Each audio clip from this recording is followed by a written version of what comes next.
made. Moy kasi, or moy moy is hello hello. Minsan ginagamit nila na yung moy moy, bye bye. O di kaya hey hey, bye bye. Tapos minsan hey, kaya hi. Ganon, maraming ano sa kanila dito. Yung hello, simpleng hello or hi. Diba? May natutunan kayo. Pagbukas pa lang natin ng ating, pag-start pa lang ng ating vlog. May natutunan kayo agad na finish. I will try my best na, kung interesado ka no, interesado kayo matuto ng finish, I will try my best na mag-ano tayo ng finish dito. Kahit ano lang, mga finish of the day, finish words of the day. Kahit isa, dalawa lang. Kung gusto nyo lang naman matuto. Pero pag ayaw nyo, di wag na. Hindi na. Huwag na tayong mag-abala para. Pero anyway, ang ganda ng weather today. It's a sign na sana spring na talaga. Sana tuloy-tuloy na tong spring na to. At ang ganda na ng paligid namin. Ang linis. Nalinisan na nila yung mga daanan ba. Ayan oh. Diba? Ang linis niya, bes. Pag winter lang talaga siya madumi. Tapos autumn. Kasi yung mga leaves.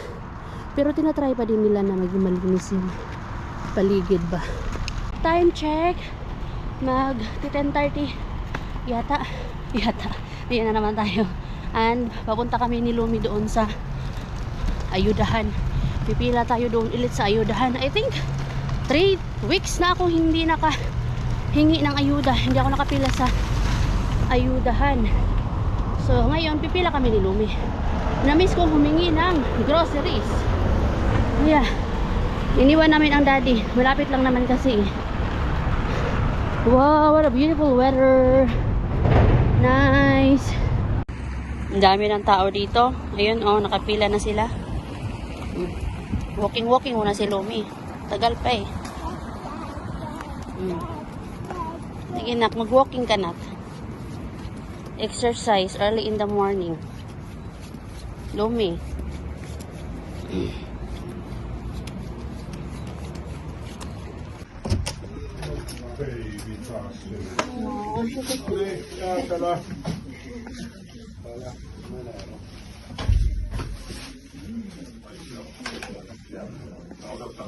Okay, kita.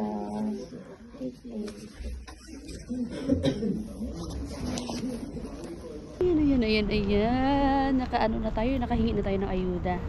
At natatawa ako doon sa nagbibigay ng ayuda ba. Pagpasok namin, nakita nila, sabi nila agad, wow, Basulis, may nakakumbatin na bata. Pero hindi yun exactly yung translation nung sinabi nung nung tagbibigay doon. Tapos nagdagdag sila ng ice cream. Nakita si Lumi. Isip-isip ko, kala mo naman kakainin talaga ni Lumi yung ice cream. Ako lang yung kakain nun. Okay, yes, it's my choice na hindi pa siya pakainin ng mga sweets. Tikim-tikim lang pwede. Pero alam niyo yun, nakita nila, nagbigay ng ice cream, tapos may hinabol pa na pagkain. Ayan oh, madami-dami yan mga madi oh. Ayan oh, sana yung ice cream? Kunin ko yung ice cream din. Ala, may strawberries! Oh, wow! May strawberries. Kita niyo po yan? Ala, ang laki, ang dami ng strawberries. Nasaan yung ice cream? Ito yung ice cream oh. Ito oh, ako lang kakain ito. And medyo natatawa ako doon sa nung pumipila kami, diba, mostly mga Russians yung mga pumipila doon. Tapos, siguro mga pang 10 ako ba. Eh, syempre, nahiya naman ako na umuna, no. Pero doon lang ako sa unahan nagpila. Kay si Lumi, pinapag-walking ko siya. Tapos, nung bigayan time na, merong mag-family doon na nauna na silang kumuha ng ayuda. Tapos, may Russian na kasunod kasi nga hindi ako pumipila sa linya. Sabi ko, ikaw na sumunod. Napagalitan pa tuloy ako, besh. Feeling ko napagalitan talaga ako kasi hindi ko naman siya naintindihan. Sabi siguro niya, mauna ka na kasi ikaw yung may bata, ang kulit-kulit mo. Kasi 2 beses ko siya sinabihan na mauna ka na. Pero napagalitan ako dahil sabi niya, kulit-kulit mo, ikaw nga sumunod. Sumunod na ako dun sa, alam niyo yung nauna sa akin, may 3 siyang anak, 2 teenagers. Mautak sila eh, kasi sa isang pamilya nakatatlong ayuda sila. Kasi nauna yung nanay, tapos may siguro mga 12 years old yun, sinama niya. Tapos yung 2 teenagers, pumila sila. Nakatatlong ayuda sila, besh. Mautak sila. Diba, nak? So ito na yung pinipig. Pinipig pala yung ice cream niya. Ako lang kakain ito. Grabe na ang kalat ni Lumi. Kakasimula pa lang ng araw. Diyos ko Lord. Ay nako. Ayaw niya talaga ng malinis na bahay. Gusto niya yung makalat, besh. Kailangan makalat na makalat. Toddlers. Take on your shoes and your jacket first.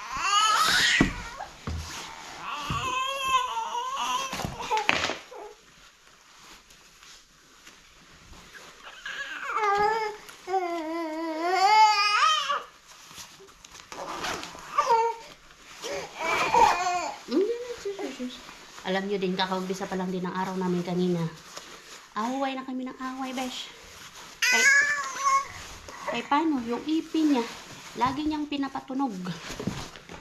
Sinasaway ko, ayaw magpasaway. Lagi niyang pinapatunog.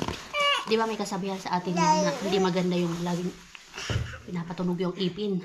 Gustong niya, hindi ko alam kung bakit. Tapos, kahit yung tatay, ayaw din na pinapatunog yung ipin niya. Pero sinasaway mo, ayaw niya nagpapasaway, besh. Umiiyak siya. Ginaganon ko nga eh. Pitik ba? Pitik, pero hindi malakas. Yung ganon lang. Ayaw niya, besh. Ayaw niya din ng salitang stop. Anak ko talaga. Siya talaga ang totoong bossing dito sa loob ng bahay.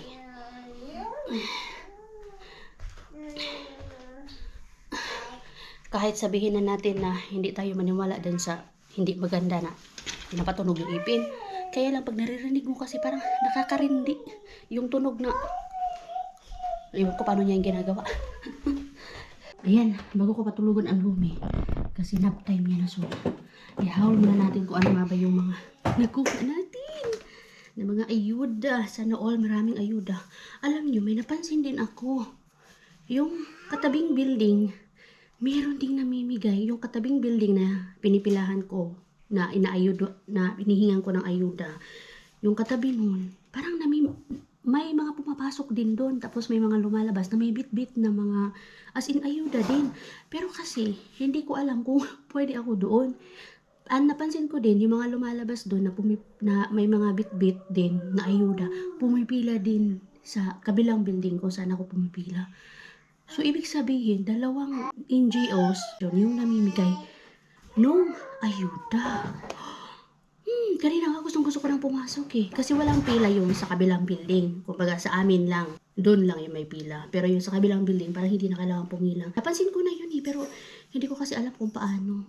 Baka next time, tatanungin ko. Papasok ako doon, magtatanong ako kung paano ba yung proseso nila doon. So hindi lang isa. If ever, kung pwede tayo doon sa kabilang building, mahihingi ng ayuda. Wala. Diskarte lang. Diskarte sa pin. Ito, medyo madami-dami. Ayan. 1. Ano man to? Yerbicula. Salvia. Hindi ko alam kung ano yung salvia. Pero herbs siya. Tinapay again. Yan, meron tayo 5 tinapay. Pang kape. Di kaya gawin na naman natin mini pizza. Dito ako na-amaze mga friendship. Grabe. Ang daming strawberries. Ang mahal nito. 600 grams na strawberries. Oh my God. Ang bango pa. Yan oh. Walang kasira-sira mga friendship. Wala ba kasira-sira mga maday. Ah? Hi. Thank you Lord. Ito yung isa sa mga gustong-gusto kong bilhin.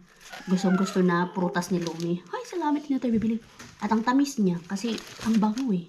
More tinapay. Alam nyo, natataka kayo kung bakit walang rice dito. Hindi kasi uso yung rice dito. More on bread, tsaka patatas sila dito. Yun yung pinaka-rice na nila. More bread. Malambot na bread to. So marami tayong gagawin. Ang aking paborito. Pinabili ko si Mr. nito kagabi kasi hindi kami lumabas kahapon ni Lumi. Pinabili ko siya ng milk and then Carillion pie. Sabi niya wala daw siyang nahanap na Carillion pie doon sa Hamina na S-Market. So wala siyang mabili ng Carillion pie. Buti lang walang nahanap si Mr. So meron na tayo. Paborito kasi yung Carillion pie or recipe raka. Thank you Lord. Si Gracia Madawa. Cherry tomatoes. Meron na naman tayong cherry tomatoes. Gagawa na naman tayo ng pagkain ni Mr. Ay, wow! Gustong gusto to ni Mister. Pasta salad. Ay, may pambaon na si Mister. Bumibili din kasi siya nito sa shop. Tapos binabaon niya. Pasta salad. Uy, dalawa. King ko kasi is ham. Pasta. Of course, pasta. Salati is salad. May pambaon na si Mister. Wow. And maraming patatas. Yan. Di ko lang pumili ng mga patatas, bread, strawberries. Thank you, Lord. Si Gracia ang nadawat. Ay, yan yung ayuda natin na.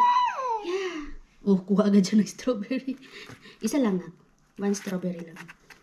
Gawin natin itong smoothie. Oh, wait. You want that one? Oh, wash muna. Wash muna ni Mama isa, okay? Wash. You wanna try? Kasi ako lang. Favorite mo ba naman to? Yan, favorite niya. Strawberries, watermelon, orange. Diba? Nam-nam-nak, no? Wow, thank you, Lord. Sa grasyang nadawat. Ano dito? Ikaw na kumain. Marunong ka na kumain. No? Kinain niya na talaga. O, wag doon sa bed, anak. Not in the bedroom, eh. Ay, sus. Kakain lang ng strawberry. Kailangan na sa harap ng salamin. Nam-nam ko na. Nam-nam na? Nam-nam? It's not hot. It's cold. Oh my goodness. Goy. Umalis ako na iniyakan ng Lumi. Narinig niya ako na umalis yung pagbukas ba ng pinto. 2 pinto pa naman yun. Double doors, besh. Hindi naramdaman ni Lumi. Narinig niya na umalis ako. Kaya ayun, umiyak siya.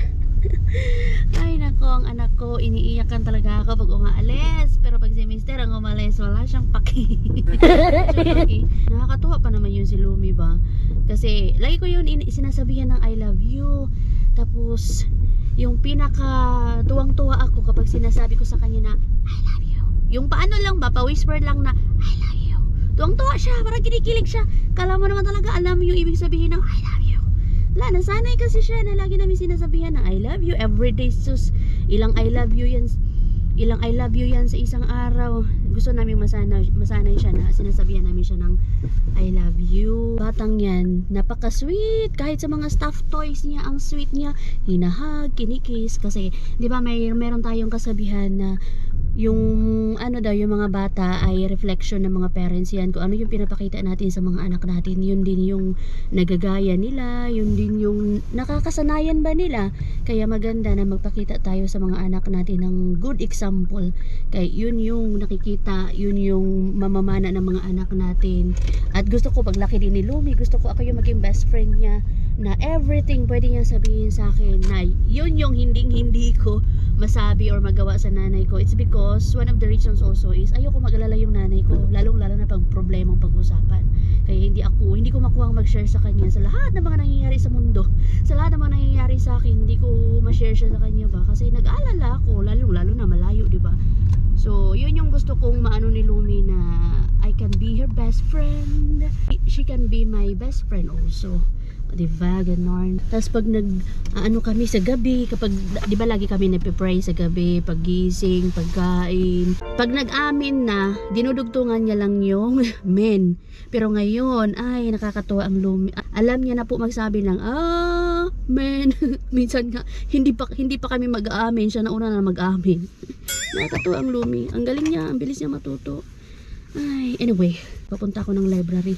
Kay magsulit na ako ng mga libro, besh. Kay nung isang araw pa yung due date nito, baka makaano na ako, makapagbayad na. Pero tinignan ko man sa online QTPSTP, wala mang notice na kailangan kong magbayad. Minsan kasi naglalagay yan sila doon na kailangan mong magbayad. So binabayaran ko siya online. Yung pinaka nabayaran ko dyan, 1 euro lang. Kasalanan ko din naman. Yan, libre na nga tayo makahiram. Hindi ba tayo natin masuli? So, ito yung mga books na yun. Suli ko to. Ilan ba to? I think, 6 yata to. Manghiram din ako ng siguro mga 3 lang. Ay. Dito lang, oh. Palauta. Palautos.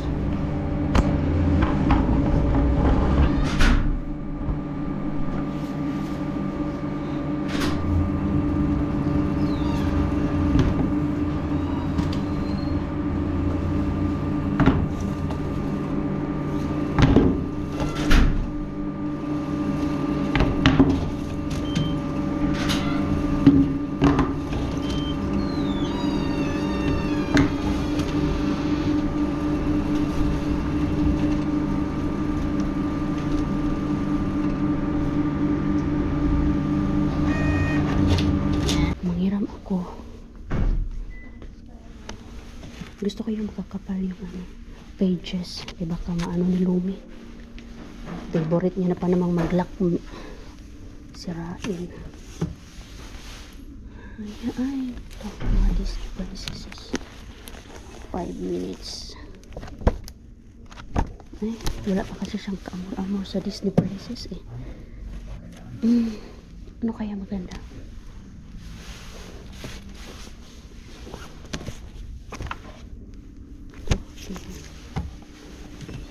Wait lang. Galing ko lang ng Lidl. Meron tayong binili na kasi bumili ako ng pineapple. Yung ilalagay ko sa pizza kasi gagawa ako ng 2 klase ng pizza. Yung bread pizza. Yung may salami kay Mister. And then yung akin is yung may parang Hawaiian version. O, diba? Para hindi masayang yung ating mga bread na nandoon. Yung ating bread na ayuda kanina. So, gagawin natin yung 2 pizza. At kinainan na nga ni Mr. yung bread kanina paggising niya. Natuwa siya sa ayuda natin ay. So para hindi masira yung mga tinapay. Ayan. Gawa tayo ng pizza mamaya. And kung gusto niyo malaman kung paano, kung gusto niyo makita kung paano ko ginagawa yung bread pizza, panoorin niyo na lang hanggang dulo. Okay? Kasi mapakita ko sa inyo kung paano nga ba. Kung interesado lang na kayo. So ayan. May nahiram din akong 3 libro dyan na malalaki. Ayan. At ngayon, uwi na tayo. Wala na tayong sadya dito sa labas. Sarap ng weather. Hindi ko lang nakita kung ilang degrees na yun. Pero nung morning, I think it was 8 degrees. If I'm not mistaken. Hindi hindi minus kundi positive. So ayan, mag-start na tayo. At itong 5 piraso ng tinapay, hahatiin ko into 2 or dadagdagan ko to. Kasi gusto ni Mister ng malaking bread pizza. Naghihiwa na ako dito ng tinapay. At meron na ako nahiwa na 2. Siguro mga 5 tinapay yung, or 6 na tinapay yung hihiwain ko. And i-ano ko siya into 2. Kasi yung Hawaiian sa akin, Hawaiian yarn. Tapos yung kay Mister. Nakadepende sa inyo kung gaano ka daming tinapay yung gusto nyo. Or kung gaano kalaki na bread pizza yung gusto nyo. At yung egg din na ilalagay natin, nakadepende din yan sa inyo kung gaano kadaming egg yung ilalagay nyo. Alam nyo na tayo, diba? Tansya is life. Ayan, 6 na tinapay yung hiniwa ko. And then, ang naisip ko siguro tagti-3 egg each yung ilalagay ko. Tapos yung eggs, lalagyan ko siya ng ito choice nyo kung lalagyan nyo ng pampalasa yung eggs nyo. Pero ako, lalagyan ko siya ng salt, powdered garlic, and onions. Ilan na nga ba? Yung 3 na yun. Okay. Lagyan ko ng salt para may lasa siya, besh. Yan. Ito yung ating mga powdered garlic and onion. Yan, i-mix nyo lang. Yes, love you. Tapos, i-mix nyo lang siya. Unahin ko na lang muna yung kay Mister. Mamaya na yung sa akin.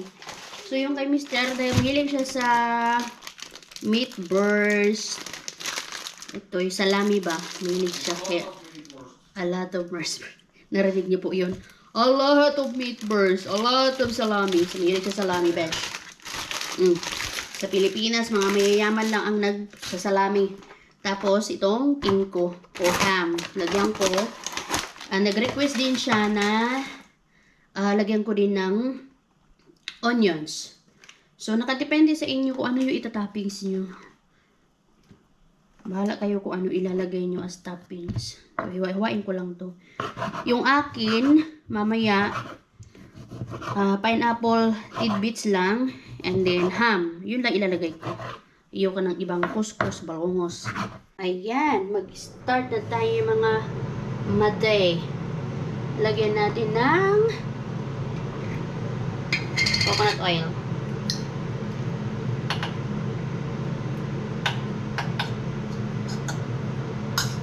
Painitin ko lang yung oil.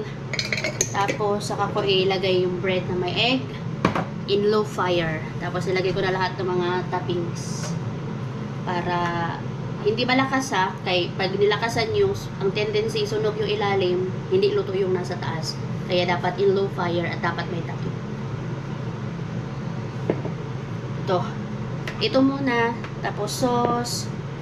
Yung grated cheese pala. Yan! Mozzarella. Mozzarella grated cheese. Meron pala ako nabasa sa TikTok na siya daw, wala daw siyang maraming friends. Siya daw, marami siyang friends. Pero, konti lang daw yung pinaka-close friends niya. At hindi niya daw kailangan ng maraming friends. Kasi minsan daw, ang pagkakaroon ng maraming friends, nagkakaroon ka ng maraming kaaway. Kasi hindi natin maiwasin, di ba? Yung mga ibang friends, may tendency na maiinggit sa'yo, may mga pag-uugali na hindi kayo magkakaintindihan, so nagkakaaway-away kayo. Malalaman mo talaga kung sino yung mga true friends mo kapag dumaan ka na ng mga pagsubok.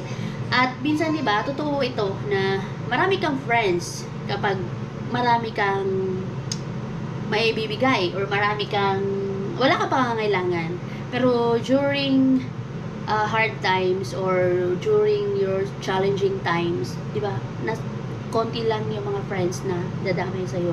Doon mo malalaman kung sino yung mga totoo mong friends at hindi. Tapos may mga nag-comment doon, sabi nila, oo nga ako din, marami din akong friends before, pero yun nga, nagkagulo-gulo daw, nagkaaway, and they are happy being alone or being mabilang sa kamay. Siguro mga 5 friends lang daw.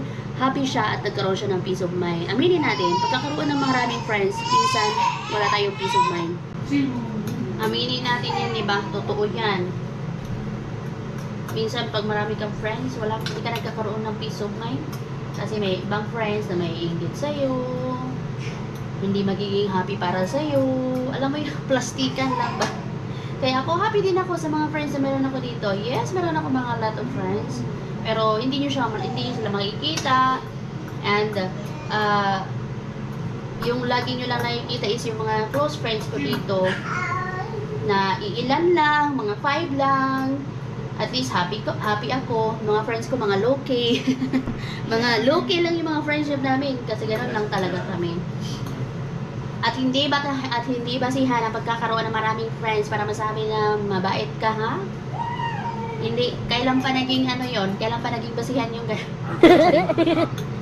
nasabihin nila, konti lang yung friends mo, siguro pangit na ugali mo, uy, huwag kayong ganyan. Maraming masasaktan siya. Hindi man totoo yun, oy. Pero anyway, yes, eto na. Nilagay ko na yung kunti nga lang yung bread.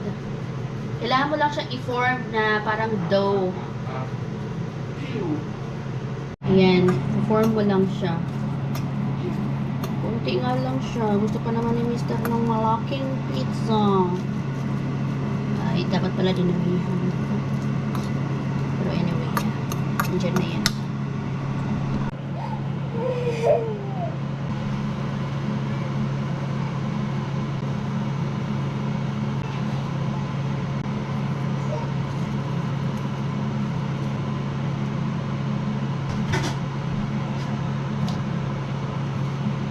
One eternity later. Ayan na ang bread pizza ni Mr. O, diba? Gusto niya yung medyo, ayaw niya ng luto na onions. Gusto niya yung ganyan lang, raw. So, ayan. Successful ang ating, napakain ko na din si Lumi. Kumain na din ako. Kailangan na namin maligo. Ay, next. Magso 7:20. How I wish, kanina ba? Or every time na kailangan ko paliguan si Lumi. Tapos ang dami kong ginagawa. Alam niyo na, nanay, how I wish na si Mr. ang magpaligo sa anak namin. Kaya lang, kaya naman niya magpaligo. Ang question lang ay, hindi siya magkakasya doon sa shower room namin. Should I eat it today or take it tomorrow at work? Up to you. There's a stew. I need a stew. Yeah. And You have a lot of food, easy. May stew, may niluto ako ng Italian stew. Tapos ito, pizza. smells good. Better. Better. Too much effort. Too much effort. A lot of effort. So, ayun nga, how I wish na ang question kasi ay hindi kasya si Mr. sa shower room namin. Hindi din siya makapag-bend. Diba? Ako lang ang kasya sa shower room namin. So, wala. Kailangan ako. Sakit pa naman ang paa ko. Kakatayo.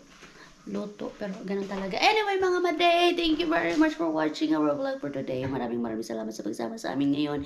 And please do subscribe, like, and share it kung hindi pa kayo nakapag-subscribe. See you on our next vlog. Be good, be kind. Bye! God bless.